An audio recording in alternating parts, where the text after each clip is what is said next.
a doutora Disney Fabiola Antezana Orquide, diretora de Vigilância Epidemiológica da Secretaria de Saúde do Distrito Federal.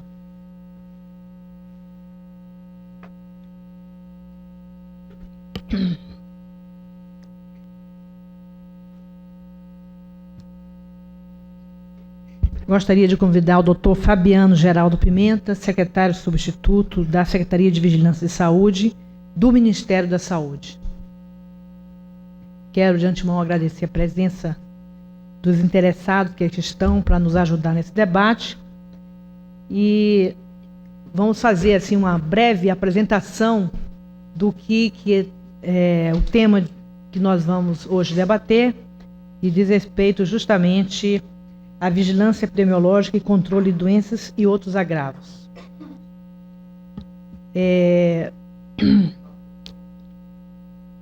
Vamos tentar fazer uma apresentação aqui do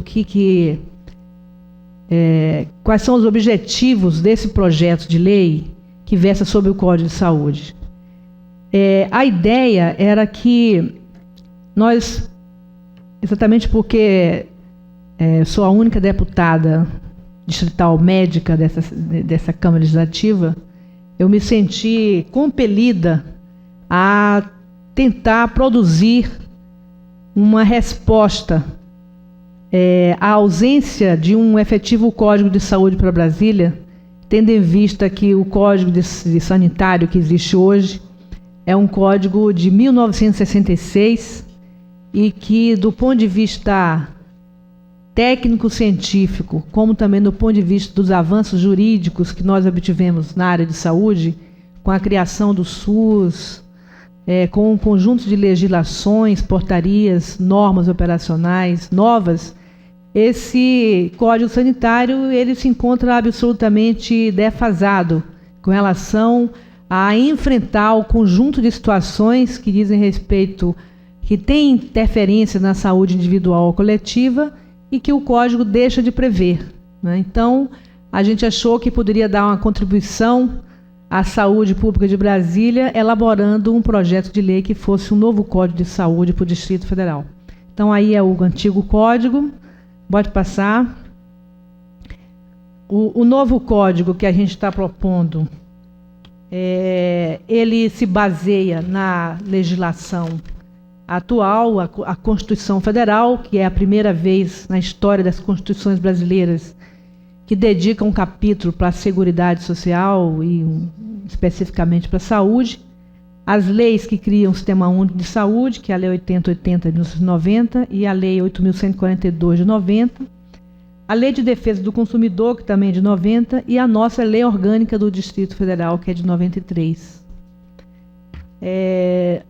Do ponto de vista constitucional, nós todos não precisamos nos deter a essa análise, mas tanto a Constituição Federal quanto a Lei 8080 definem objetivos e atribuições do SUS, não é? E do ponto de vista da vigilância epidemiológica, propõe a identificação e divulgação dos fatores condicionantes e determinantes da saúde, a assistência às pessoas por intermédio de ações de promoção, proteção e recuperação, quer dizer, tanto a lei do SUS quanto a Constituição tem uma visão ampla do que é saúde, não é só assistência, mas também é a ação que possa ser feita governamentalmente no sentido da promoção da saúde e da prevenção de doenças. E do ponto de vista de vigilância, de execução de vigilância, propõe a vigilância sanitária, epidemiológica, saúde do trabalhador e assistência integral, inclusive farmacêutica. Pode passar. A Lei Orgânica também do Distrito Federal, no seu artigo 204, define a saúde e direitos de todos, dever do Estado, assegurado por meio de políticas sociais, econômicas e ambientais que visam promover bem-estar físico, mental e social. Retoma toda a definição que a própria Constituição Federal faz ampla, não é, do que é saúde. Depois define as atribuições do SUS, não é? Também a nossa lei orgânica propõe isso, pode passar, né? Todas as obrigações, e aí entra o nosso projeto de lei, né? Nosso projeto de lei, Código de Saúde, Ele possui o título 1 das disposições gerais e conceituação, o título 2 da promoção, proteção e recuperação da saúde, com um capítulo 1º sobre vigilância ambiental em saúde, o capítulo 2º da vigilância sanitária, o capítulo 3º da vigilância epidemiológica e controle de doenças e outros agravos, capítulo 4, vigilância em saúde do trabalhador. Aí nós temos os títulos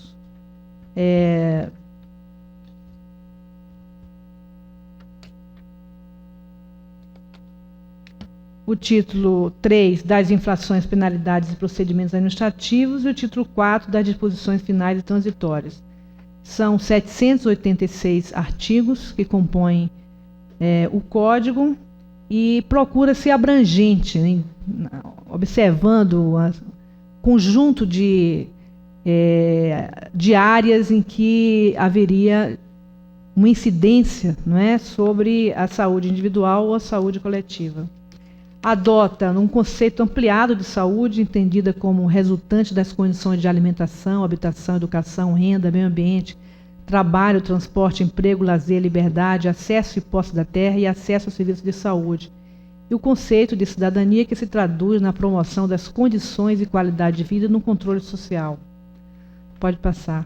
O objetivo é regular toda matéria relacionada direta ou indiretamente com a saúde individual ou coletiva e as matérias relacionadas com a saúde individual ou coletiva, condições sanitárias, funcionamento do sistema de abastecimento de água, esgotamento sanitário, manejo de águas pluviais, monitoramento, prevenção e controle de doenças, agravos ou fatores de risco de interesse à saúde, controle de bem-estar animal, condições sanitárias e controle da poluição em seus mais diversos aspectos, condições sanitárias e funcionamento dos estabelecimentos industriais, comerciais e prestação de serviço, as condições sanitárias dos próprios estabelecimentos de saúde, né, que hoje não é abrangido pelo atual Código, área de atuação do sistema de vigilância da saúde, a vigilância sanitária, epidemiológica e controle de doenças, ambiental em saúde, inclusive saneamento ambiental e controle de zoonoses, vigilância e atenção à saúde do trabalhador, proteção, atenção e recuperação da saúde da população em geral. Os objetivos também: planejar, organizar, realizar o controle, avaliação e fiscalização, coordenar e promover a manutenção do sistema de informação, participar da formulação de políticas de formação e educação permanente, realizar e incentivar a realização de pesquisas e estudos nas áreas de interesse da vigilância e saúde. Os princípios diretrizes são a descentralização das ações, não é, que é essencial, a equidade, ou seja, o acesso, a garantia de acesso de todos, não é? A regularidade, ou seja, que não seja uma visão campanhista, né, de fazer eventualmente ações, mas que sejam ações regulares, sistematizadas.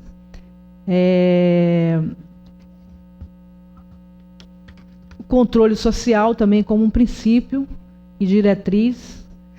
Controle social esse que estaria baseado, conforme a própria Lei 8.142 prevê, nas conferências de saúde, conferência de meio ambiente das cidades, que hoje já têm sido desenvolvidas pelo próprio governo federal, pelas representações sindicais, movimentos sociais e organizações não governamentais. Deve ser criada uma comissão permanente de discussão e regulamentação da lei para que justamente essa regulamentação possa ser a mais apropriada possível do ponto de vista da execução desses preceitos todos previstos no Código. Cabe ao Poder Executivo a indicação dos membros para integrar essa comissão e depois se define como que ela vai se reunir. E, evidentemente, pressupõe também um trabalho integrado entre diversos órgãos competentes do Distrito Federal, quer dizer, é necessariamente uma ação intersetorial, né? Princípios e diretrizes, ainda preservação e conservação do meio ambiente, pode passar, publicidade e informação. Bem, e aí a gente vai entrar na parte específica, né, do tema de hoje, que é a vigilância epidemiológica e controle de doenças e outros agravos. que é o título 2, capítulo 3, são 72 artigos que versam sobre esse tema.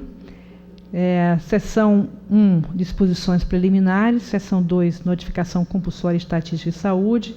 Seção 3, declaração e verificação de óbitos. 4, imunização e vacinação obrigatória. 5º, controle de doenças transmissíveis. 6, controle de doenças não transmissíveis. 7, controle de doenças transmissíveis por radiação. E 8, controle de violências e acidentes. Aí, um conceito, não é, que é vigilância epidemiológica. Eu acho que não precisa entrar muito nisso, porque eu acho que é do domínio de cada uma das pessoas que estão aqui presentes, né? Pode passar. Depois, os objetivos das ações e serviços de vigilância, avaliar diferentes situações epidemiológicas, definir ações específicas para cada realidade, identificar novos problemas de saúde, detectar epidemias, identificar fatores de risco que envolvem a ocorrência de doenças e outros agravos à saúde, documentar a disseminação das doenças e outros agravos, adotar estratégias de rotina e campanhas para vacinar a população contra doenças imunopreveníveis, nos casos previstos em normas, em articulação com outros órgãos, emitir notificações sobre doenças e agravos, subsidiar a programação, cronograma de distribuição e suprimento de medicamentos de alto custo, quimioterápicos, vacinas, soros e insumos para diagnósticos, mantendo-os em quantidade e condições de estocagem ideais, realizar investigações, inquéritos e levantamentos epidemiológicos, bem como programação e avaliação das medidas de controle de doenças e das situações de agravo à saúde, estabelecer e coordenar a execução do fluxo de informações epidemiológicas,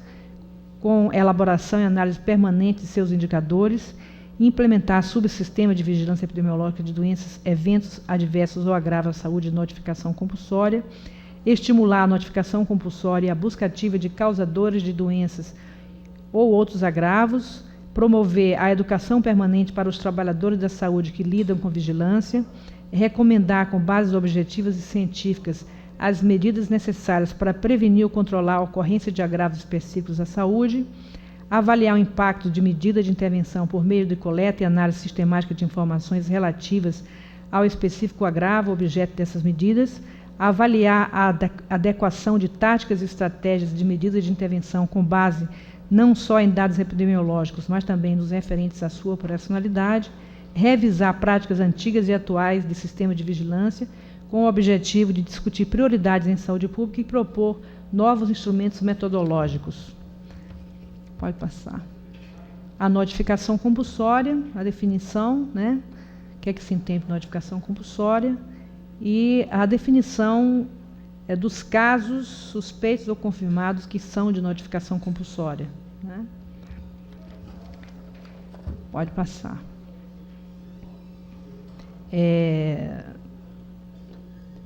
Aí, no artigo 637, a exigência do estabelecimento de saúde da notificação negativa da ocorrência de doenças e agravos de notificação compulsória. É dever de todo cidadão comunicar à autoridade sanitária local a ocorrência de caso de doença ou agravo de notificação compulsória confirmado ou presumível. O artigo 638 define que autoridades podem e devem fazer notificação de doenças, né? Médicos, farmacêuticos, bioquímicos, veterinários, dentistas, enfermeiros, parteiros, pessoas que exerçam profissões afins, médicos veterinários no exercício de sua profissão notificarão os casos de zoonoses, os responsáveis por estabelecimento de assistência à saúde, laboratórios, estabelecimentos prisionais, serviços de verificação de óbito, institutos médicos legais, até pessoas que possam transportar doentes também teriam, digamos assim, esse compromisso de estabelecer a notificação compulsória, né? O artigo 639 propõe que seja implementado subsistema de vigilância epidemiológica com o objetivo de determinar a proporção, a frequência e severidade de doenças transmitidas por alimentos, doenças ou outros agravos à saúde que possam ser determinados pelo estado nutricional alimentar da população, doenças ou outros agravos à saúde relacionados ao consumo de produtos farmacêuticos, que é um estudo que a gente, em geral, não possui, né? Artigo 644. A autoridade sanitária competente poderá exigir, executar investigações, inquéritos levantamentos epidemiológicos junto a indivíduos e a grupos populacionais determinados sempre que julgar necessário. E o artigo 647-A e 649, em decorrência dos resultados parciais ou finais das investigações, dos inquéritos ou levantamentos, a autoridade competente poderá ficar obrigada a adotar prontamente as medidas indicadas para o controle das doenças, no que concerne aos indivíduos, aos grupos populacionais e ao meio ambiente, poderá tomar medidas pertinentes, podendo inclusive ser providenciado o fechamento total ou parcial de estabelecimentos, centro de reunião ou diversão, escolas, creches e quaisquer locais abertos ao público durante o tempo julgado necessário. Depois tem a declaração e verificação de óbito. Aqui é bom dizer que a Câmara Legislativa aprovou um projeto de lei que se deu de uma maneira muito desarticulada com a própria área de saúde. Até então não havia um serviço de verificação de óbito em Brasília, era uma atividade feita parcialmente pelo Instituto Médico Legal, e a criação desse sistema de verificação de óbito obrigou a que todas as anatomias patológicas da rede fizesse a verificação de óbito, que ficasse reservado ao ML apenas os óbitos decorrentes de violências e situações fora de domicílio de estabelecimentos hospitalares. Entretanto, a Secretaria ainda não avançou no sentido de montar efetivamente um serviço de verificação de óbitos. Fizemos aqui na Câmara uma audiência pública sobre o tema e, na ocasião, foi nos dito que a própria Secretaria de Saúde estaria elaborando um projeto de lei a ser encaminhado a essa casa, no sentido de redefinir o que seria o serviço de verificação de óbito da Secretaria de Saúde. A doutora Dígna acabou de me informar que eles estão ultimando, né, esse projeto de lei para que nós possamos, então, ter um verdadeiro serviço de verificação de óbitos aqui no Distrito Federal. A declaração e verificação de óbito. Pode passar. Pode passar. Depois, a imunização e vacinação obrigatória, né?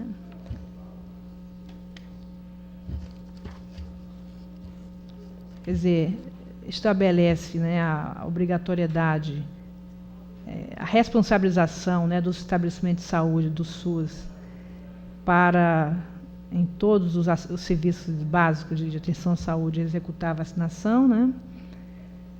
Em caráter excepcional, o Sistema Único de Saúde poderá delegar a execução de vacinações obrigatórias a estabelecimentos do setor privado, desde que obedecidas as normas estabelecidas no regulamento dessa lei, garantida a gratuidade da vacinação.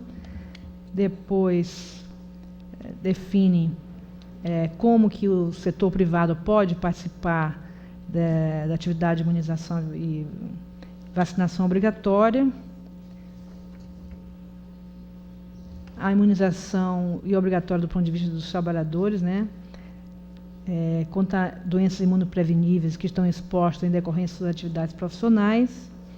Depois define quais são as de uso obrigatório, evidentemente não foge aquilo que está previsto na própria legislação federal, né. Pode passar. Não precisa nos deter aí os detalhes, não, porque as pessoas todas aqui já compreendem. Depois tem, deixa eu ver onde é que você está, 664, pode passar. 670, pode passar. Aí. Define também o papel, né, importante do Laboratório de Saúde Pública para o sistema de saúde, né, para fazer o monitoramento laboratorial das ações de prevenção e de controle desencadeados pelos órgãos competentes, os exames laboratoriais para a confirmação dos agentes etiológicos causadores das doenças transmissíveis, que hoje é uma deficiência enorme que a gente tem. Quer dizer, eu acho que o papel do Laboratório Central, ele ficou muito prejudicado nesse último período, ele se deslocou, não é? E a retaguarda da saúde pública para justamente fazer esse monitoramento está cada vez mais deficiente, né, em função da precariedade com que o Laboratório Central tem tem trabalhado. Então, essa é uma necessidade da gente, inclusive, realocar, retomar o espaço do Laboratório de Saúde Pública como um laboratório essencial na retaguarda do Sistema de Vigilância Epidemiológica de Brasília, né? Depois do artigo 672, medida de controle no caso das epidemias, não é? E o artigo 663 também são medidas de controles. O 667, a responsabilização da autoridade sanitária. 675, as medidas de controle nos estabelecimentos de saúde. 671, pode passar. 669, diz respeito às DSTs AIDS, né? Depois, pode passar. Aí já são as campanhas e medidas educativas. Depois, você pode passar.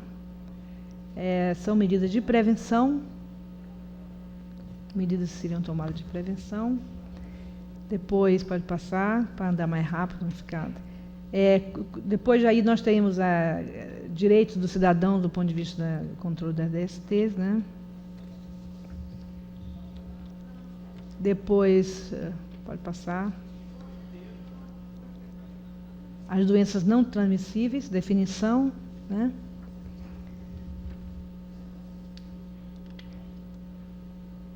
Também, pode passar.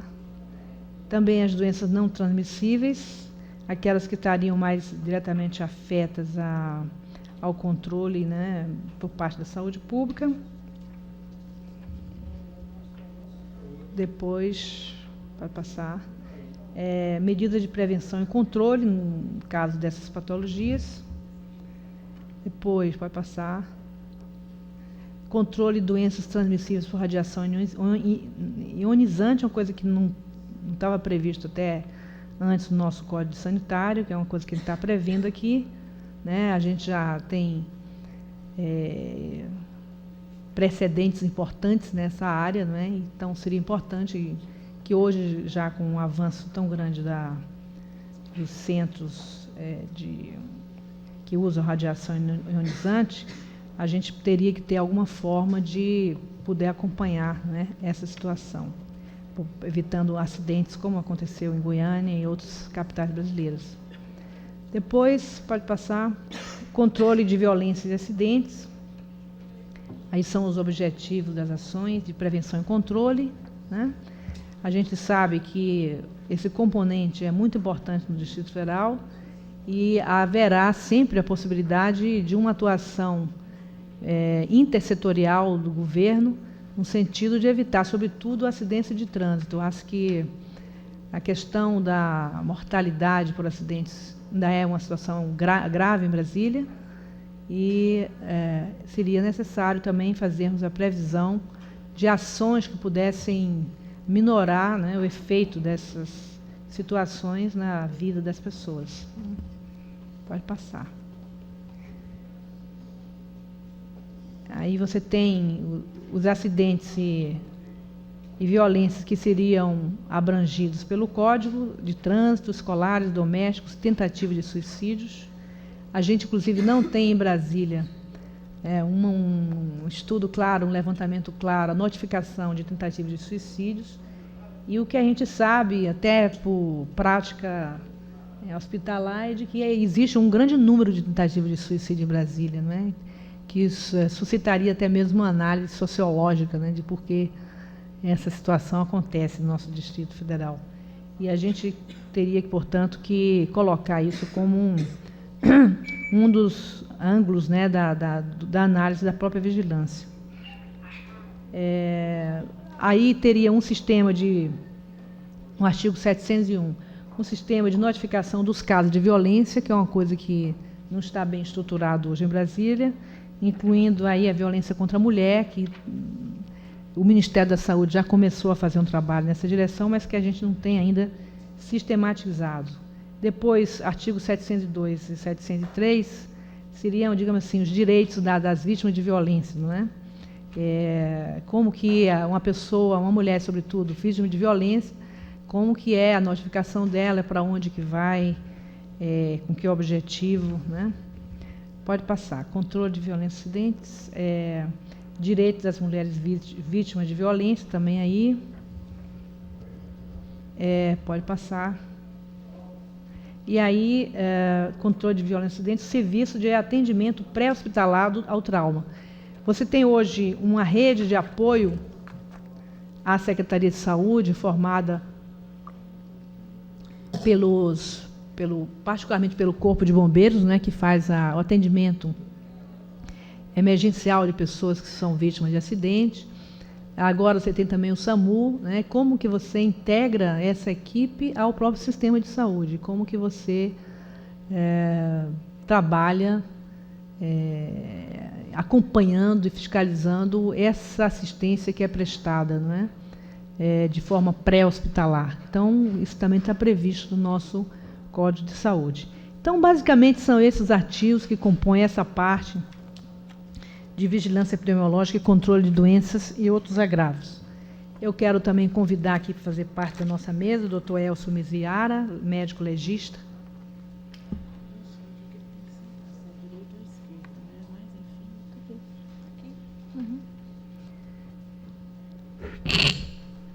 Bem, e vamos então agora passar a palavra, né, aos membros da nossa mesa para comentarem, fazerem sugestões. A gente encaminhou antes para todos o material do nosso debate de hoje. E a gente gostaria, e esse é o objetivo das audiências públicas, de ouvir contribuições para afeiçoar, não é, esse código, que a gente possa estar oferecendo ao Distrito Federal um projeto de lei que seja o mais adequado possível para fazer frente às diversas situações que nós temos aqui no Distrito Federal. Então, primeiro eu quero passar a palavra ao doutor Fabiano, que está aqui representando o Ministério da Saúde.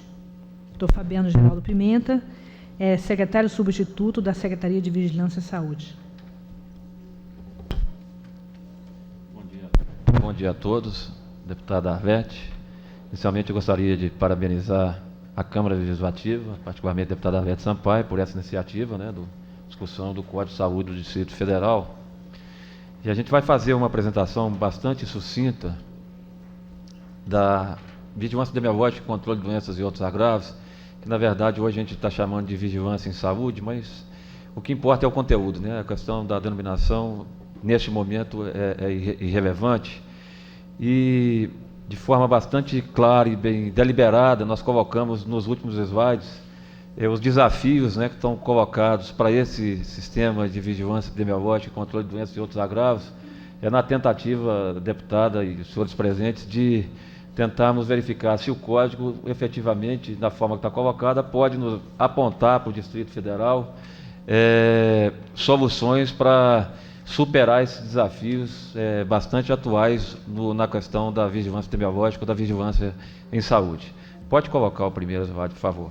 Bom, aí a deputada já mostrou, mas eu estou só enfocando um pouco mais a conceituação de vigilância epidemiológica na Lei 8080, e o que a gente quer destacar aí, né, que diferentemente do sistema americano, por exemplo, de organização de sistemas de saúde americano, o sistema brasileiro ele coloca a questão da vigilância epidemiológica, ou da vigilância, que tem a finalidade, né, de proporcionar o conhecimento, a detecção, a prevenção de qualquer mudança nos fatores determinantes e condicionantes da saúde individual ou coletiva, mas o mais importante aí é com a finalidade de recomendar e adotar, por isso que inclusive eu coloquei em negrito aí, né, as medidas de prevenção e controle das doenças e agravos.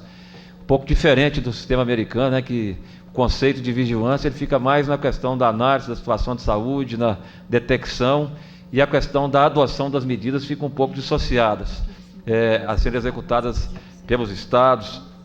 Então, aqui no sistema brasileiro está claro, né, que as unidades de vigilância epidemiológica, as unidades de vigilância em saúde das secretarias estaduais e municipais de saúde, elas têm, em última instância, né, na sua conformação, aí a atribuição de não só fazer a detecção, a prevenção, a análise, mas também recomendar e a estrutura adotar as medidas de prevenção e controle das doenças. Pode passar ao próximo. E eu acho que é importante também nós contextualizarmos, né, que um código de saúde ou qualquer área de vigilância em saúde ou de controle de doenças, vigilância epidemiológica, não podemos perder de vista as grandes transformações que o nosso país tem sofrido, principalmente e primeiramente colocando a questão da transição demográfica, né? A expectativa de vida ao nascer era de 44,9 anos em 1940 e hoje nós temos como expectativa de vida, o dado de 2000, como 68,5 anos. Né? Isso muda completamente o perfil da vigilância, o perfil da assistência, o perfil de mortalidade. Da mesma forma que a fecundidade, que caiu de 4,4 para 2,3 filhos por mulher. A proporção de pessoas maiores de 60 anos saltou de 6,1 para 8,6%. Entre 1980 e o ano 2000, uma mudança significativa e rápida, né? E a mortalidade infantil proporcional ela se reduziu de 23,98 para 7,2. E a proporção de óbitos em maior de 50 anos ela passou de 48,4 para 67,1. São mudanças importantes, né? E que culminam, pode passar o próximo, por favor, na mudança do perfil epidemiológico brasileiro. As doenças infecciosas e parasitárias representavam 45% em 1930, né, a mortalidade por doenças infecciosas e parasitárias, e isso caiu para 5,2% em 2001. E as doenças cardiovasculares aumentou de 11,8% para 31,3% o total de óbitos. Ou seja, então esse desafio está colocado para a vigilância epidemiológica e controle de doenças dentro do perfil brasileiro, que não é diferente aqui no perfil do Distrito Federal. Pode passar o próximo, por favor. E aí nós temos, né, as mudanças, ressaltando um pouco mais aí a questão das mudanças no perfil epidemiológico, doenças com tendência de redução, como as doenças imunopreveníveis, como o sarampo, a polio, o tétano acidental, neonatal, a coqueluche, difteria. Em 1980 nós tivemos aproximadamente 153 mil casos, com quase 5.500 óbitos. Esses números se reduziram para apenas 1.829 casos e 277 óbitos em 2000. Nós temos a cólera com transmissão interrompida, não é bem aqui a especificidade do Distrito Federal, mas a redução da ocorrência de malária de 42% entre 99 e 2002. Nós temos aí a persistência de tuberculose, com a produção de aproximadamente 85 mil casos por ano e 6 mil óbitos, e as doenças chamadas emergentes, revergentes, né, que nós temos AIDS com aproximadamente 500 mil, 600 mil infectados. Dengue nós tivemos o ano de 2003 com 240 mil casos, isso caiu para um patamar de algo em torno de 120 mil casos o ano passado, 2004, mas esse ano nós provavelmente também atingiremos aí a cifra de 200 mil casos. E com agravante temos 3 sorotipos circulantes no país, com a ocorrência cada vez mais frequente de formas graves da doença de febre hemorrágica de dengue. Pode passar o próximo, por favor. Então, o desafio que está colocado dentro do perfil epidemiológico, né, que eu acho que o Código de Saúde, na área de vigilância epidemiológica e controle de doenças e outros agravos, precisa dotar, né, o Distrito Federal de condições de superar ou de encarar essa situação, é a dupla carga que nós temos, né, a polarização ou superposição epidemiológica, são as doenças infectoparasitárias e conjugado com as doenças crônicas degenerativas e as causas externas. Lembrando que o cenário das doenças infecciosas e parasitárias não é o cenário de 50 anos atrás, né? É um cenário completamente diferente e muito mais complexo, né? Não dá para discutir o dengue do século passado com o dengue de hoje, com a facilidade de movimentação das pessoas, com a facilidade de introdução de novos sorotipos e de dispersão desses sorotipos pelo país, por exemplo, né? O último sorotipo que entrou no Brasil, que foi detectado em Nova Iguaçu no final do ano de 2000, começo de 2001, já foi responsável pela grande epidemia que nós vivenciamos no Brasil em 2002, com quase 800 mil casos notificados. O epicentro foi o estado do Rio de Janeiro, mas pouco tempo depois, e já hoje, nós temos a detecção do DEN3 em todos os estados brasileiros que têm transmissão autóctone de dengue. Só não tem detecção em Rio Grande do Sul e Santa Catarina, que são estados que não têm transmissão autóctone de dengue, mostrando aí a rapidez, né, pelas facilidades hoje de movimentação da população, pelo seja pelo movimento comercial, pelo movimento turístico, pela questão da globalização, mostrando aí um desafio cada vez maior para os sistemas de vigilância epidemiológicas estaduais e municipais, no sentido de detecção precoce e de aplicação de medidas adequadas e oportunas para que os problemas não sejam potencializados. E o crescimento das doenças e agravos não transmissíveis. Lembrando também aí a questão das desigualdades em saúde, né, que a expectativa de vida ao nascer, a esperança de vida ao nascer no Nordeste é de 65,78 anos e da região Sul de 71,03. Bom, pode passar o próximo. Então, o Ministério da Saúde tem trabalhado, por intermédio da Secretaria de Vigilância em Saúde, tem discutido com estados e municípios e tentado viabilizar a conformação de sistemas estaduais e municipais de vigilância em saúde pública que tenham alguma das características, né? A primeira, ampliar o objeto da vigilância. Diferentemente da vigilância que tínhamos há 30, 40 ou 20 anos atrás, que pelo próprio perfil epidemiológico brasileiro assim o exigia, né, de quase que uma focalização nas doenças infecciosas, parasitárias, doenças transmissíveis, como eu mostrei anteriormente, né, pela própria mudança do perfil demográfico da transição epidemiológica, é preciso que o objeto da vigilância seja ampliado.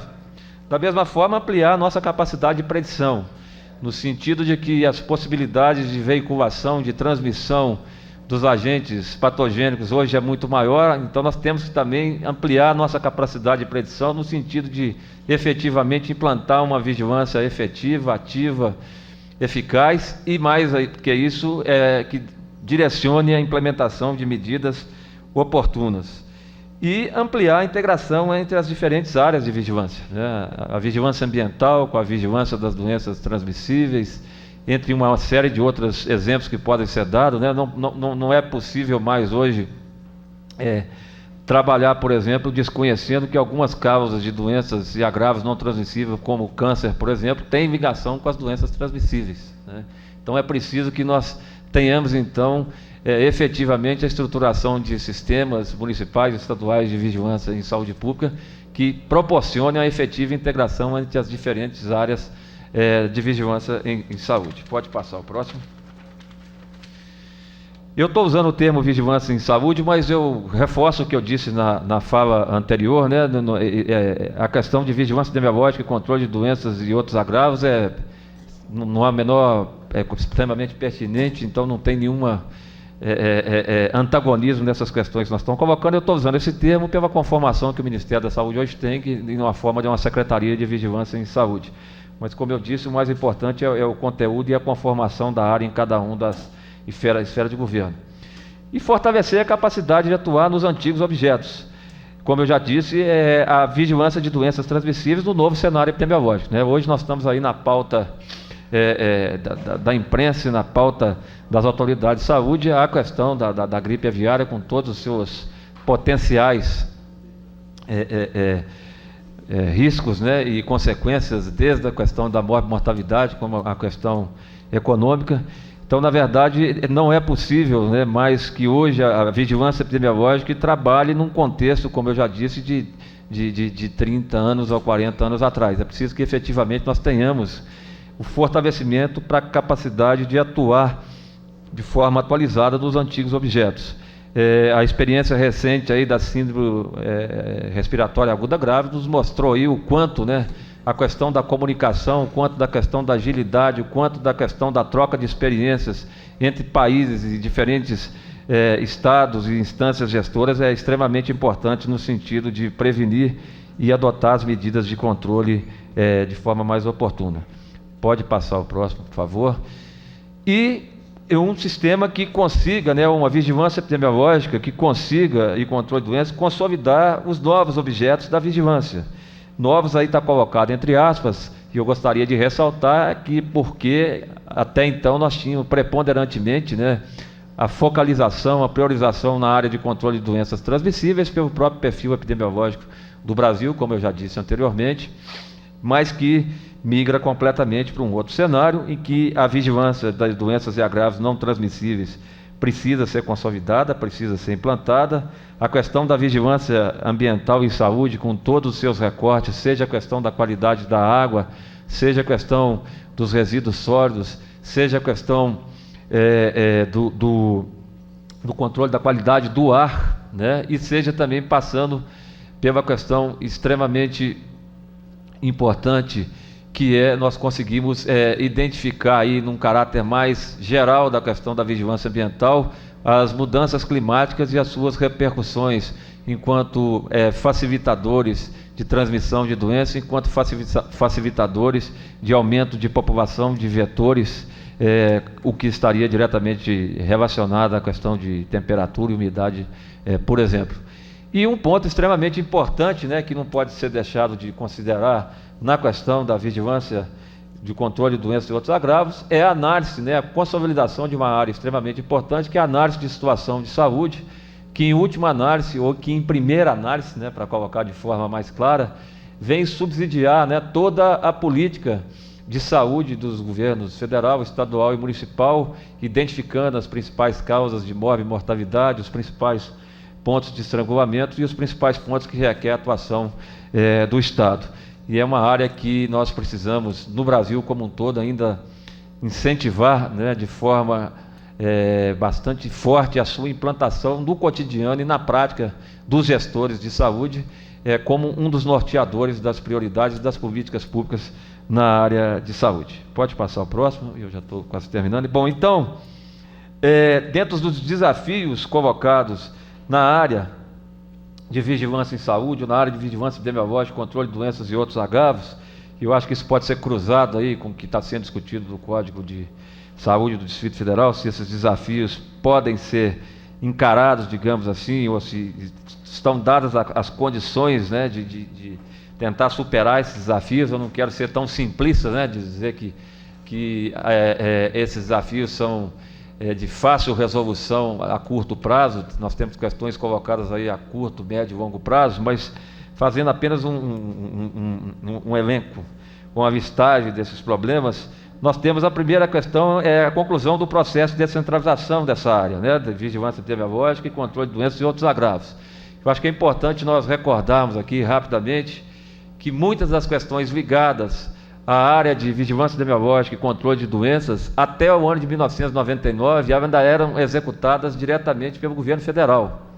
Exemplo, o controle da dengue, controle da leishmaniose tegumentar, o controle da leishmaniose visceral, aqui no GDF, a vigilância da malária, a vigilância da transmissão vetorial da doença de Chagas, eram atividades que eram executadas por intermédio de uma coordenação regional da Fundação Nacional de Saúde, que executava aqui no Distrito Federal essas ações. Então, a partir de 1999, foi estabelecida uma portaria, a Portaria 1399, e essa portaria definiu, né, ela foi aprovada no Conselho Nacional de Saúde, na Comissão Intergestores Tripartite, e ela definiu as responsabilidades de cada uma dessas esferas de governo no âmbito da vigilância epidemiológica, controle de doenças e outros agravos, regulamentando a norma operacional básica de 96. Foi criado um teto financeiro, né, naquela época o teto financeiro de epidemiologia e controle de doenças, hoje o teto financeiro de vigilância em saúde, e que aporta recursos diretamente do Fundo Nacional de Saúde, no caso aqui para o Fundo Distrital de Saúde, baseado em critérios de valores per capita por área geográfica e pelo perfil epidemiológico, e que viabiliza o repasse de forma mensal, automático e regular, como eu já disse, o chamado teto financeiro de vigilância em saúde. Mas, na verdade, é um processo que foi, como eu já disse, iniciado no ano de 2000, efetivamente, a portaria de 1399, e ainda aí existem, né, como todo processo, alguns pontos de aprimoramento que precisam ser colocados, que precisam ser finalizados, digamos assim, principalmente no estabelecimento aí de aprimoramento de responsabilidades do próprio Ministério, das secretarias estaduais e das secretarias municipais de saúde. Aqui no GDF você tem uma situação peculiar, né, uma vez que a Secretaria Estadual, a Secretaria de Estado da Saúde, ela tem as características de Secretaria Estadual e ou Municipal de Saúde, né? Mas em outros estados da Federação, uma da lacuna que existe aí clara, né, o que nós precisamos aprimorar dentro desse processo de descentralização é a capacidade das secretarias estaduais em acompanhar os municípios na execução das ações na área de vigilância e controle de doenças, e aqui no Distrito Federal tem as suas peculiaridades que a doutora Disney Antezana pode, acho que, abordar de forma melhor e com mais conhecimento de causa do que eu. Bom, o desafio que está colocado, apenas reiterar, é o fortalecimento da ampliação do objeto da vigilância em saúde, né? É uma vigilância epidemiológica das doenças transmissíveis capaz de responder às doenças emergentes e reemergentes, né? Eu volto a citar o exemplo passado recente da síndrome respiratória aguda grave, o desafio que está colocado aí com a gripe aviária, a pandemia de influenza, né? Que todos nós nos mobilizamos no sentido de adotar as medidas preparatórias, e a questão da vigilância ambiental em saúde, com todas as suas vertentes, com todos os seus recortes, de vigilância da qualidade da água para consumo humano, da questão dos resíduos sólidos, da questão da vigilância da qualidade do ar, e até mesmo a questão dos acidentes e de desastres, né, que não deixam de passar por essa questão da vigilância ambiental em saúde. Tenhamos sistemas de saúde preparados para, na sua área de atuação e dentro do processo intersetorial, como a deputada Arlete já convocou muito bem aqui, e nós tenhamos a capacidade de resposta. Não poderíamos deixar de citar a questão da dificuldade, né, que essa área de vigilância epidemiológica e controle de doenças e outros agravos no país como um todo tem, no sentido de implantar estruturas estáveis sobre o ponto de vista da concorrência que é criada com a área da assistência, que tem as suas possibilidades, né, eu estou falando do Brasil como um todo, entre os estados, de captar profissionais de forma mais permanente para essas áreas, em função de, normalmente, os salários serem mais atrativos, a possibilidade dos plantões, as possibilidades dos adicionais, que nem sempre são implantados na área de vigilância epidemiológica e controle de doenças e agravos, de forma que uma das grandes dificuldades de se implantar áreas estáveis, sustentadas, de vigilância epidemiológica ou de vigilância em saúde de estados e municípios, passa muito pela questão das carreiras estáveis nessa área, os planos de carreiras de profissionais com recursos humanos suficientes e capacitados. Outro desafio que está colocado é a integração dos profissionais de saúde da rede assistencial com as ações de prevenção e controle de doenças. Mostrou bem, né, durante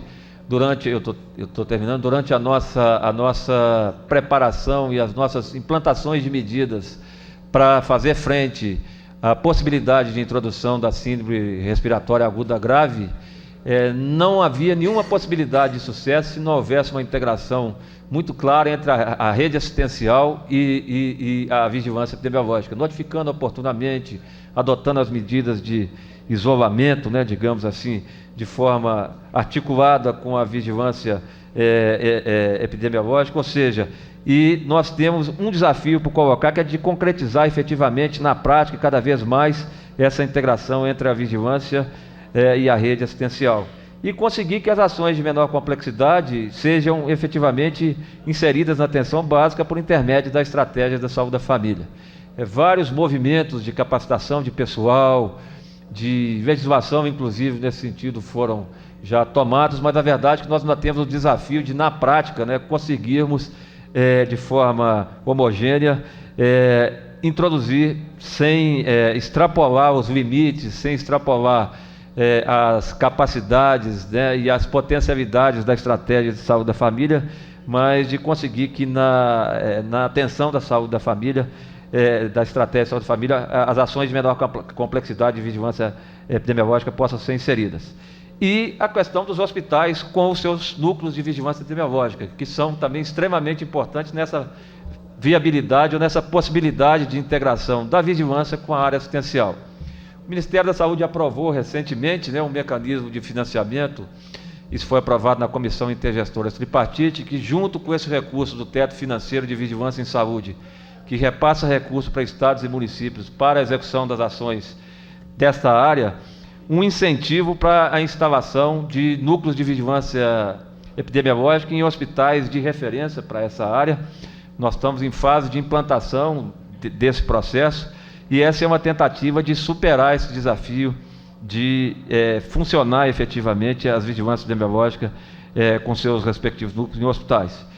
A deputada Arlete já colocou, inclusive na sua fala, a gente reiterar, né, a questão dos laboratórios de saúde pública, né, numa rede hierarquizadas com equipamentos adequados, suprimento oportuno de insumos e profissionais capacitados. Isso é realmente fundamental, né, para uma vigilância epidemiológica efetiva, oportuna e eficaz. E eu apresentaria aqui como novidade que na última reunião da Comissão Intergestores Tripartite, que foi na quinta-feira próxima passada, no dia 20 de outubro, foi aprovado, né, em adição ao teto financeiro de vigilância em saúde, um aporte de recursos para financiamento dos laboratórios de saúde pública, para que os laboratórios de saúde pública não tenham que trabalhar naquela lógica da produção, de fazer exame de sangue de rotina, exame de urina de rotina, e possa efetivamente se estruturar nessa área de vigilância epidemiológica, nessa área de vigilância em saúde, com um aporte de recursos regular, que ele já sabe qual é o aporte de recursos que ele vai trabalhar, para que ele não dependa de produção, né, de receber por produção, mas que ele tenha um recurso que ele possa se programar, que ele efetivamente possa se estruturar, se capacitar para dar resposta e para fazer retaguarda à necessidade da área de vigilância epidemiológica, da área de vigilância em saúde, cumprindo ou tentando, né, romper ou superar esse desafio que está colocado e que a própria deputada Arlete tinha colocado já na sua apresentação. O reforço do Programa das Ações do Programa Nacional de Imunizações também é um desafio que está colocado. Nós estamos trabalhando nesse ano com a possibilidade da introdução da vacina de rotavírus, né, no elenco das ações do Programa Nacional de Imunização, já no ano de 2006, isso deve ser anunciado pelo nosso Ministro da Saúde ainda este ano. Estamos trabalhando no sentido da aquisição desse imunobiológico.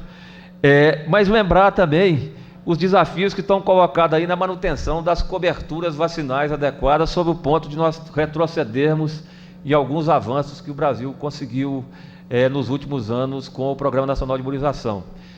Na verdade, os últimos casos de sarampo, né, o Brasil tinha eliminado o sarampo, nós tivemos agora recentemente alguns casos no país e que as duas crianças que viajaram com a pessoa no avião, que foi o caso aí, que reintroduziu, digamos, a transmissão, elas não foram vacinadas por uma decisão de não vacinar, né, por uma linha da medicina antroposófica de não vacinar, e essas crianças não estavam vacinadas, tiveram contatos com a pessoa, adquiriram o sarampo e, felizmente, a vigilância funcionou, os casos foram detectados oportunamente, mas esse é um ponto aí que precisa ser discutido, né?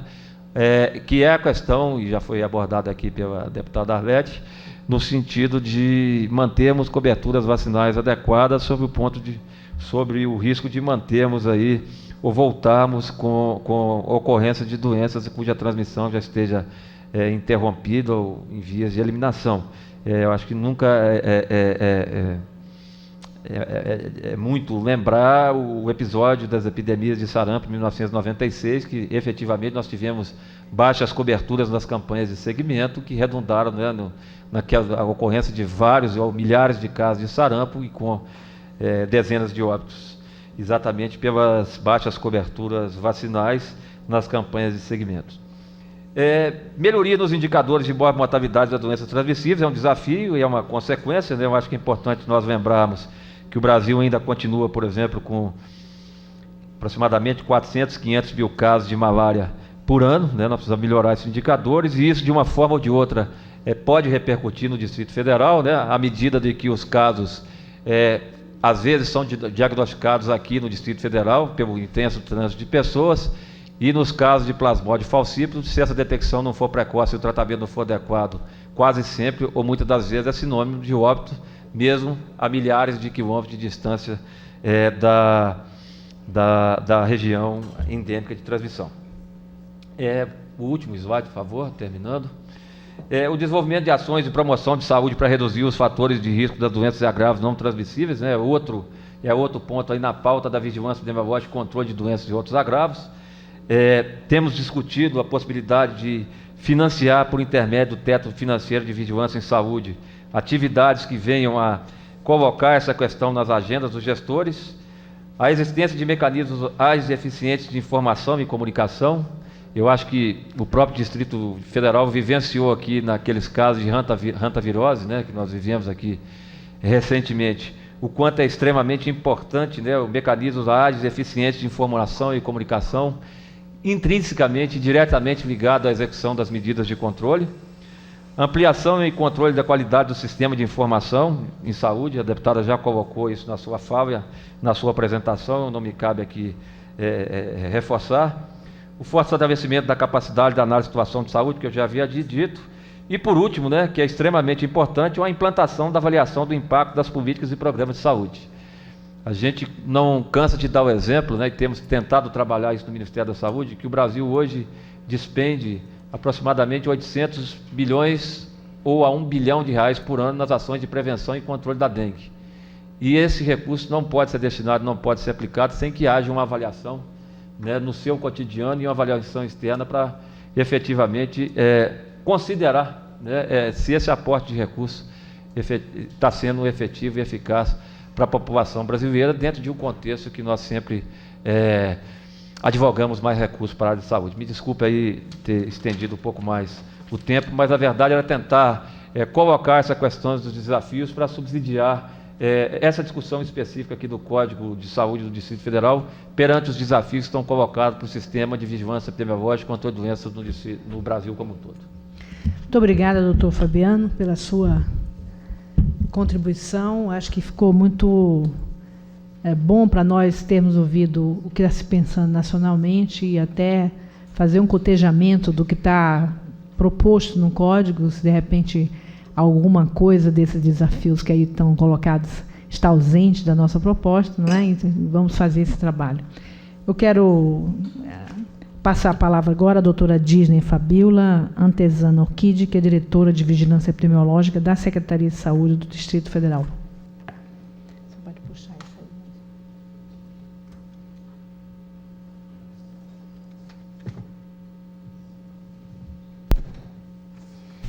Bom dia, deputada Arlene Sampaio, doutor Fabiano Pimenta, doutor Miziara, colegas de trabalho, demais pessoas presentes. Antes de mais nada, gostaria de parabenizar pela iniciativa da Câmara, especificamente a deputada Arlete, nessa ideia de estar atualizando o Código Sanitário, que, de fato, para as demandas atuais, o código que nós temos, ele realmente já tem vários vazios. Gostaria, antes de mais nada, de colocar que o Código de Saúde foi recebido na Secretaria e na Diretoria de Vigilância Epidemiológica, especificamente nesse capítulo 3, os técnicos se debruçaram nas suas diferentes áreas e encaminhamos oficialmente algumas sugestões, no sentido, basicamente, de complementar e podermos implementar as nossas ações no âmbito mesmo que foi colocado aqui da vigilância em saúde. Nessa linha ainda, ficou muito claro que as demandas da vigilância epidemiológica cresceram muito nas últimas décadas. Cresceram muito no sentido de nós não termos mais uma situação de trabalhar com ênfase unicamente nas doenças imunopreveníveis, mas trabalhar também nas doenças imunopreveníveis, que são as doenças transmissíveis, que são as doenças endêmicas, mas trabalhar também nas doenças não transmissíveis. Nessa lógica, nós estamos com uma dupla carga e precisamos estar respondendo a todas essas demandas. Nessa lógica ainda, o Código de Saúde ele está colocando em diferentes seções, e aí eu acho que por uma questão só de acompanhamento a gente poderia estar entrando seção por seção. Gostaria de só dar uma ideia de como é que se encontra a situação de saúde no que diz respeito à vigilância epidemiológica em relação ao Distrito Federal. A questão da transição demográfica, que foi muito bem colocada, no Distrito Federal seguiu a mesma linha. No entanto, nós temos uma particularidade. A alta densidade demográfica, que torna o Distrito Federal de um risco maior para algumas doenças, e um intenso fluxo migratório. Com outros estados, e inclusive entre as regiões administrativas. o que traz dificuldades no sentido de conhecer de fato qual é a análise de situação de saúde que nós temos. A análise de situação de saúde ainda não é a ideal sequer para as doenças transmissíveis. Por quê? Porque a população migra de uma forma muito rápida e as coberturas populacionais, quando se fala em homogeneidade de cobertura vacinal, é até difícil saber por que nós temos coberturas de 80% numa localidade e 120% numa outra, se aquelas regiões são extremamente próximas e se nós não registramos ainda os dados com essa particularidade. Então, existem as demandas daquilo que nós fazemos, e especificamente no que diz respeito às doenças imunopreveníveis. É claro que seguimos a tendência nacional de não termos casos de pólio desde 78, não termos sarampo praticamente os últimos casos foram no final da década de 90, não termos síndrome de rubéola congênita e incorporar outras vacinas, não só na rotina, mas principalmente em campanhas como influenza para as pessoas acima de 60 anos. O que nos falta ainda é análise qual é o impacto que essa vacina de fato deu para aquelas pessoas idosas, mas estamos trabalhando nesse sentido. Permanecem as doenças como hanseníase e tuberculose, permanecem não só no Distrito Federal, com índices que nós podemos estar dizendo que são, comparando com o nível nacional, são índices bastante favoráveis. Nós estamos, por exemplo, com tuberculose, nós estamos com 17, uma incidência muito baixa, mas ainda não chegamos a um controle efetivo no que diz respeito ao abandono, no que diz respeito à cura, pelas dificuldades próprias de estar lidando com pacientes que eventualmente vêm basicamente para o tratamento e no 5º mês vão embora e nós não conseguimos captar. Essa é uma parcela muito pequena. Nós estamos fazendo um trabalho integrado, inclusive, com alguns municípios que ficam próximos ao DF, do entorno. Em relação à hanseníase, também nós observamos que há uma estabilidade dos casos. Nós temos um número de casos, tanto em hanseníase como em tuberculose, bastante estável, apesar de uma intensificação das medidas de controle, e estamos reforçando isso para que nós, de fato, tenhamos todas as unidades de saúde podendo fazer a detecção dos casos dos sintomáticos respiratórios e dos casos que tenham necessidade, no caso específico, das manchas com perda de sensibilidade. Nós temos ainda, em relação às doenças transmissíveis, de forma bastante concreta, as doenças que mais se notificam são as doenças sexualmente transmitidas. E um reflexo disso, como reflexo disso, as questões da sífilis congênita, que ainda é um problema prioritário para o Distrito Federal, uma doença vamos dizer que de fácil prevenção, mas que ainda temos, a cada ano, em torno de 140 casos sendo notificados. Temos ainda doenças com um aumento da notificação e um aumento que nós sabemos que não nós não conhecemos toda a situação, a magnitude real do problema das hepatites virais e todas as demandas que vêm com isso. E em relação às doenças que foram descentralizadas, as doenças de transmissão vertical, nós mantemos a dengue como a prioridade no Distrito Federal. Temos o vetor em todas as regiões administrativas em índices baixos, mas a transmissão se mantém, mostrando a necessidade, de fato, de estarmos avaliando melhor que trabalho é esse que estamos desempenhando, com uma cobertura que, de acordo com as normas do Ministério, é uma cobertura adequada, mas que ainda não conseguimos ter uma transmissão, evitar surtos, como foi o que aconteceu em 2002, quando o Brasil praticamente notificou um volume muito grande e o Distrito Federal, dos 700 mil casos do Brasil, notificou 1%, que é 7 mil casos, especificamente em algumas áreas. E aí nós vemos, quando trabalhamos com essas doenças, que precisamos incorporar, de fato, ao nosso trabalho a questão de risco. Qual é o risco que nós temos por áreas, de acordo com a história mesmo natural da doença de cada uma delas. E aí nós vemos que, além da dengue, nos últimos anos, nós tivemos autoctonias, transmissão no Distrito Federal de leishmaniose tegumentar americana de forma persistente, em áreas onde nós percebemos que a população vem entrando um pouco na área rural, de uma forma como moradia permanente ou a lazer. Nós tivemos também, apesar de fazer diagnóstico precoce de casos de malária, num número bastante pequeno, mas nós tivemos transmissão de malária autóctone neste ano e também estamos com transmissão de calazar. Isso mostra a vulnerabilidade do Distrito Federal no que diz respeito à introdução de doenças que já estão, na realidade, acontecendo nos outros estados e que, em função da existência do vetor e de fatores que permitem a transmissão, nós acabamos tendo. Junto com isso, ainda nas doenças transmissíveis, nós, além de todas as doenças de notificação compulsória, que é na faixa de umas 40 doenças que são acompanhadas, nós temos a ampliação desse leque, exatamente porque são doenças novas e são doenças que antes elas aconteciam em níveis muito baixos e que se percebe que vamos começar a trabalhar de uma forma mais próxima. E aí entra a questão da hantavirose, que foi notificada recentemente no Distrito Federal, a questão da síndrome respiratória aguda grave, que mostra que a vigilância epidemiológica realmente não pode trabalhar isolada, ela é uma parte do sistema que vai estar trabalhando de forma integrada com a assistência. A necessidade de nos estruturarmos para responder às demandas das doenças priônicas, da febre maculosa, de outras doenças que estão sendo incorporadas.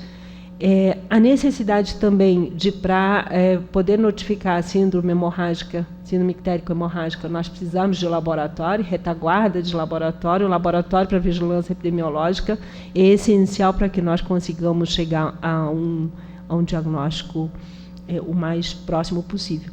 Junto com essas demandas das doenças transmissíveis, nós temos também o desafio das doenças não transmissíveis, que o que nós observamos no Distrito Federal é que, de acordo com o Sistema de Informação de Mortalidade, dos aproximadamente 10 mil casos que acontecem no Distrito Federal, nós percebemos que a mortalidade proporcional por doenças do aparelho circulatório, por neoplasias e por causas externas, acabam representando o maior volume de mortalidade em todas as regiões. O que muda em algumas regiões, isso a depender das questões socioeconômicas, onde é que ficam as causas externas. Nós temos regiões administrativas no Distrito Federal, onde as causas externas em jovens considerando menores de 50 anos e ocupando ainda o primeiro lugar, principalmente no sexo masculino.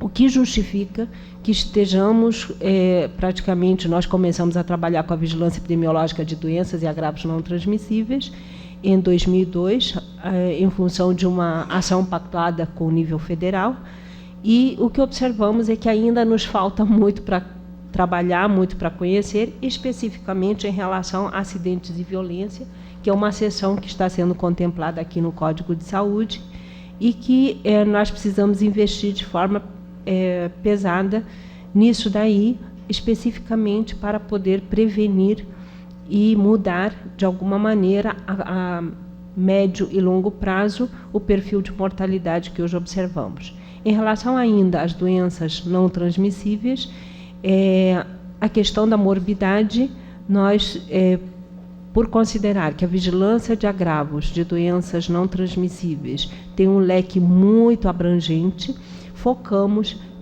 para as doenças que estão mais frequentes na assistência, que são hipertensão e diabetes. E nessa linha, a vigilância de agravos não transmissíveis, ela acaba trabalhando em 3 vertentes: a questão do combate ao tabagismo, a questão da alimentação saudável e a implementação da atividade física. Essas 3 vertentes, de alguma forma, elas já vêm sendo trabalhadas na rede. mas não de uma forma sistemática, não de uma forma organizada e não de uma forma que permita uma avaliação e um planejamento de ações. Existem vários países que já, há umas 4 décadas atrás, ou até mais, começaram a fazer ações de vigilância no controle de doenças não transmissíveis e, passadas as 3 décadas, mostram que é possível, sim, aumentar a qualidade de vida, fazer vigilância de fatores de risco, modificar o perfil de morbidade das doenças crônico-degenerativas, modificar o perfil de mortalidade numa comunidade a partir de ações de prevenção e promoção. E é nessa linha que a seção 6 de controle de doenças não transmissíveis vem propor e sedimentar ações que já vêm sendo realizadas de forma tímida, em função principalmente de algumas limitações que a vigilância tem, que serão colocadas posteriormente. Em relação ainda à questão da situação de saúde do Distrito Federal, as ações que competem, que seriam analisar, prever, recomendar e adotar, estão ainda muito focadas naquelas demandas das doenças transmissíveis e que partem de um conhecimento que se baseia especificamente na notificação compulsória. E a notificação compulsória, que tem uma legislação específica a nível federal, a nível estadual, ela é complementada. Nós temos aproximadamente 40 agravos de notificação compulsória e o Código de Saúde traz um acréscimo no sentido de incorporar acidentes de trabalho, doenças e agravos da saúde relacionados ao trabalho, que hoje são são muito pouco trabalhadas e permitiriam conhecer melhor não só a situação, mas principalmente ter ações de controle, prevenção e controle nesse sentido. Um avanço muito grande que o Código de Saúde traz também em relação à notificação compulsória é que, apesar de que o Distrito Federal trabalha dentro da vigilância epidemiológica praticamente há mais de 3 décadas, e que nós temos uma estrutura central e regional onde já existem os núcleos de vigilância hospitalar, nós sabemos, temos consciência de que existe subnotificação, sim, principalmente em hospitais particulares. Cabe, dentro dos hospitais particulares, de quem é a responsabilidade de notificar. Em teoria, de todo médico, de todo profissional de saúde, mas isso na prática nós observamos que não funciona bem assim. Se fizermos a sequência de algum hospital particular, nós vamos observar que nem todas as doenças de notificação compulsória que são atendidas são notificadas. Aliás, um percentual muito pequeno. E no Código de Saúde reforça a questão da atribuição da Comissão de Infecção Hospitalar como tendo, dentre as suas atribuições, a notificação de doenças compulsórias, notificação de doenças e agravos de notificação compulsória. Então, esse é um acréscimo que o Código de Saúde vem trazer e que, com isso, esperamos que nós tenhamos um aumento das notificações, um melhor conhecimento da morbidade nas diferentes regiões, considerando que temos uma parcela de aproximadamente, de no mínimo 25% da população que frequenta basicamente hospitais particulares. Em relação ao item 3, da seção 3, declaração e verificação de óbitos, as sugestões que foram mandadas, e é importante colocar aqui que o Distrito Federal já tem 2.200.000 habitantes e sente de há muito tempo a necessidade de um serviço de verificação de óbitos. O Ministério, através do VigiSUS, está incentivando que se faça, que dentro das ações, uma das ações que deve ser estruturada é o serviço de verificação de óbitos até 2008. O projeto de lei que foi apresentado, na realidade, ele vai estar adiantando essa implantação. A Secretaria já elaborou um projeto de lei no sentido de estar criando, sim, um serviço de verificação de óbitos dentro da realidade do Distrito Federal e, principalmente, adequando às necessidades que existem. Basicamente, de acordo com o Ministério, uma das funções do Serviço de Verificação de Óbitos seria melhorar, reduzir o percentual de causas mal definidas. E o Ministério coloca um parâmetro que é de menos de 10% dos óbitos por causa mal definida. Nós estamos com esse valor menos de 4%, e se faz uma vigilância, vamos dizer, até ativa em relação à declaração do óbito. No momento em que você recebe uma declaração de óbito, onde as causas discriminadas não são consistentes, há inconsistência entre as causas, se faz esse trabalho de procurar o prontuário, verificar se de fato isso aconteceu e corrigir. E o Código de Saúde traz um reforço para o nosso trabalho no sentido de estar incorporando que a Secretaria possa estar verificando os dados em hospitais particulares, que essa é uma dificuldade que a gente tem do codificador, da pessoa que trabalha no sistema de informação, poder estar entrando em hospitais particulares e fazendo levantamento dos casos para ajustar as questões técnicas da declaração. Então, nesse sentido, o que nós encaminhamos foi basicamente informações que permitam que o projeto de lei já elaborado possa estar de acordo com aquilo que nós estamos colocando. São pequenos ajustes e, logicamente, que o Serviço de Verificação de Óbitos, uma vez existindo, vai trazer um grande benefício, não só para o sistema de informação, mas para conhecer mesmo o perfil de mortalidade de uma forma mais consistente. Em relação à seção 4, imunização e vacinação obrigatória, é importante colocar que a imunização, o setor de imunizações no Distrito Federal é um setor que funciona muito bem, que as ações que ela realiza antes de uma complexidade menor, hoje de uma complexidade maior, tanto que nós temos 4 centros de referência de imunobiológicos especiais e mais de 40 imunobiológicos sendo oferecidos à comunidade. Um dos pontos que nós sugerimos é a questão de manter a vacinação ainda na rede pública, né? E manter isso como uma prioridade, no sentido de que é isso que vai estar garantindo a manutenção dos avanços em relação à redução de algumas doenças. Especificamente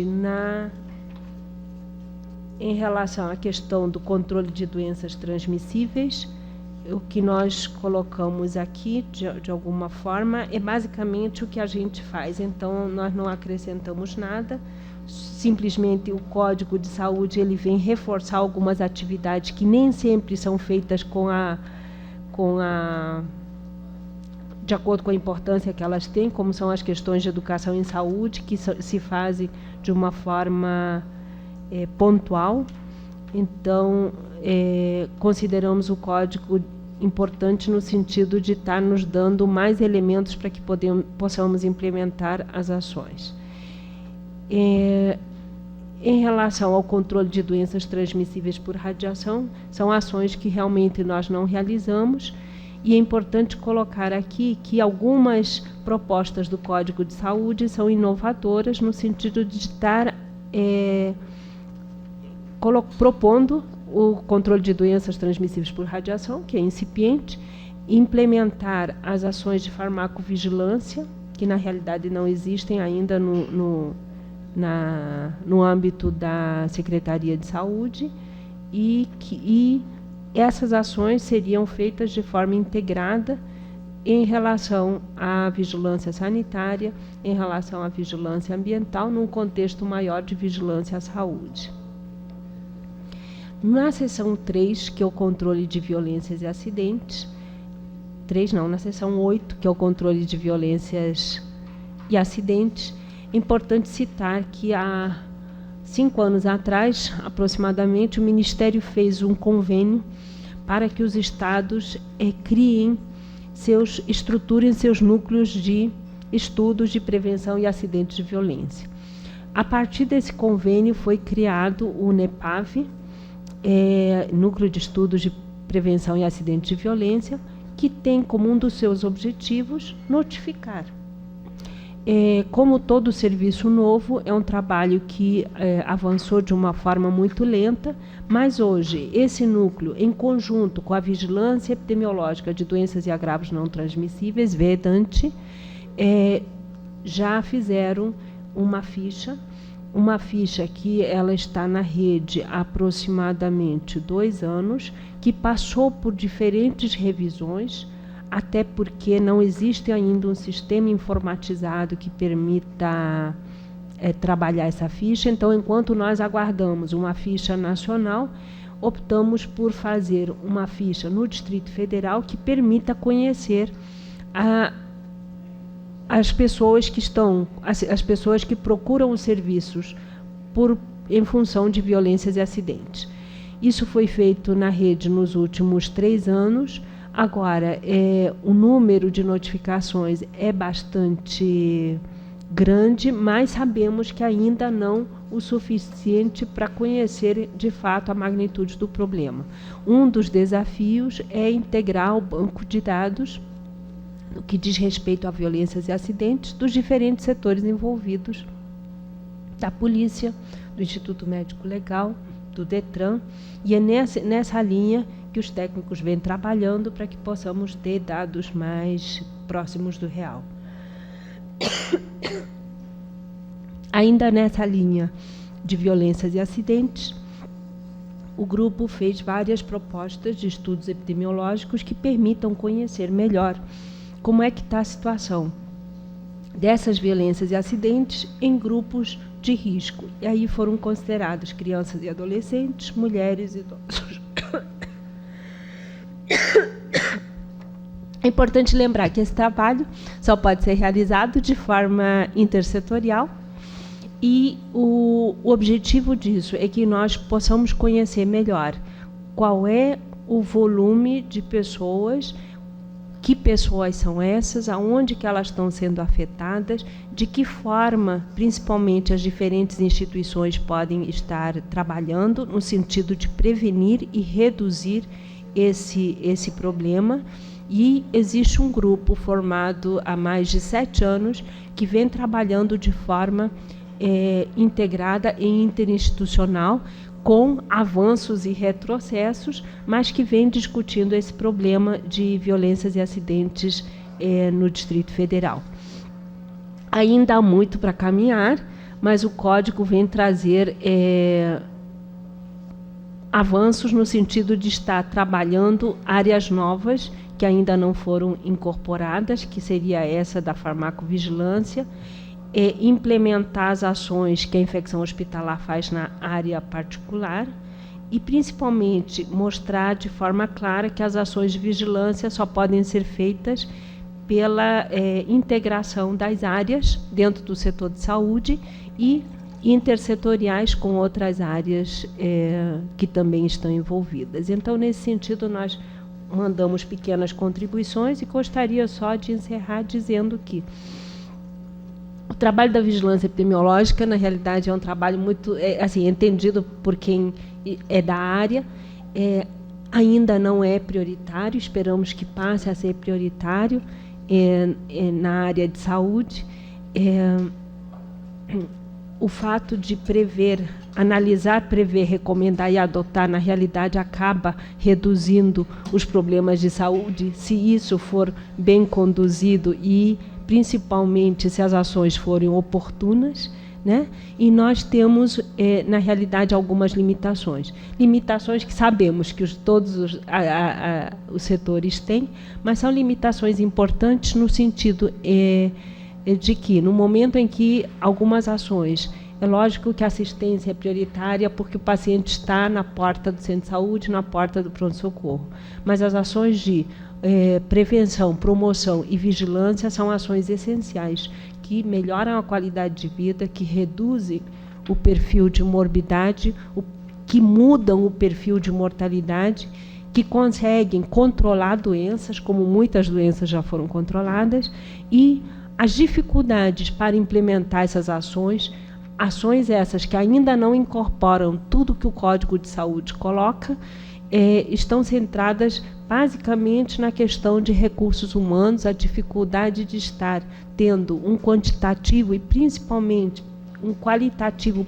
nas regionais de saúde que se interessem, que se debrucem, que trabalhem 24 horas por dia nessa linha. E as 24 horas por dia tem muito a ver com as próprias demandas que o Ministério faz. Quando o Ministério coloca um observatório que vai ser colocado 24 horas ao dia, na realidade coloca o Estado, e o DF é um Estado que tem atribuições de Estado e que tem atribuições de município, um Estado que tem, na realidade, acaba fazendo junto ao município, e com isso faz com que o número de recursos humanos existente, a falta de uma equipe que esteja sendo, que vá substituir quem hoje trabalha, né, nessa área, faz com que nós ainda tenhamos limitações, no sentido de verificar óbitos de doenças transmissíveis ocorridas em finais de semana, a falta de um plantão, a falta de uma estrutura que permita que nós, de fato, tenhamos, pelo menos nas doenças transmissíveis, que é vamos dizer, o forte, que é onde a gente tem focado bastante do trabalho, nós ainda temos casos de doenças transmissíveis que não conseguimos chegar ao diagnóstico final por limitações de estrutura, por limitações de laboratório, pela inexistência de um serviço de verificação de óbito, e, na realidade, essas limitações nos deixam com uma certa preocupação no sentido de como implementar essas ações, como fazer com que esse Código de Saúde possa, quando aprovado, ser de fato cumprido na sua totalidade. Na realidade, gostaria de parabenizar mais uma vez pela iniciativa, e todas as sugestões foram encaminhadas e estamos à disposição para estar contribuindo nessa área.